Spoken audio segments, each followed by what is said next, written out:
Welcome to Blind Design's widescreen installation guide. This guide is an installation overview from start to finish. Further detailed video guides are available for each step if required.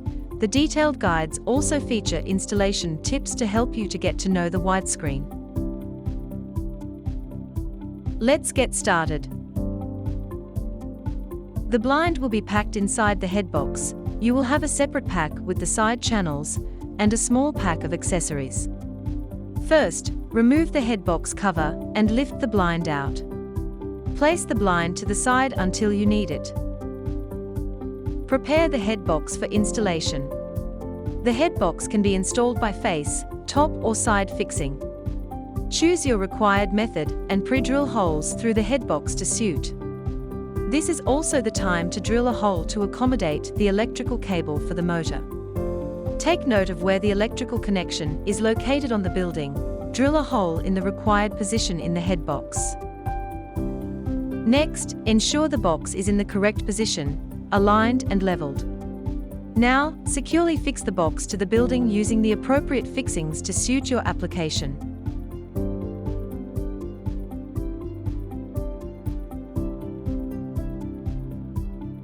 The widescreen has a built-in leveling feature enabling the blind level to be adjusted in the headbox.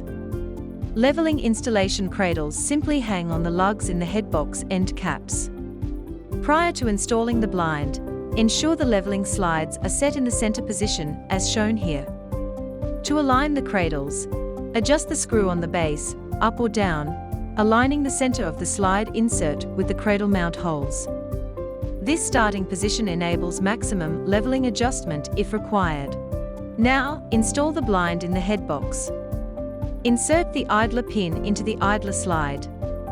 Push the blind towards the idler to depress the spring. At this time, feed the power cable through the prepared hole in the headbox.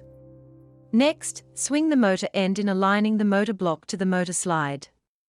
Release pressure allowing the motor block to locate in the slide. Ensure the motor is fully inserted.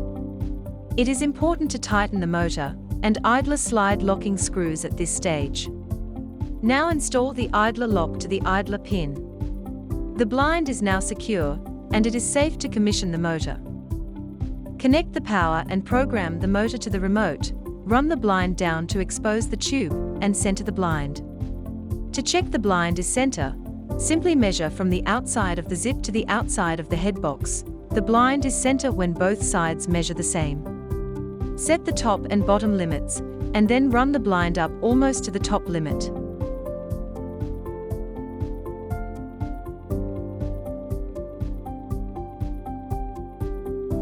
The next step is installing the side channels. There are 3 variations of channel installations: face, reveal and recess fit. In this overview video, I will be showing you the face fit variation. Unpack the pair of side channels. At this point, check your side channel lengths. Make any adjustments by trimming the channel's length if required. Remove the side channel front covers. Be sure to have the open side facing out and slide the feeder over the zip on either the left or right side. Click the feeder lock at this point. With the headbox option shown here, ensure the channel is 3 mm lower than the bottom of the end cap. This enables easy opening and closing of the cover. Next, level the channel and fix through the front of the track at 500 mm intervals. Run the blind to check its function and zip alignment. Now, feed the opposite side channel onto the zip. While holding the channel, apply light pressure. Fix the top screw through the channel. Continue to run the blind down to the next fixing point. Check the level and fix through the channel. Continue this process until all fixings are installed. Run the blind up and then down again. The zip may make a sound while it aligns. This sound will disappear after a few runs up and down. To finish, just click the side channel covers and headbox cover on.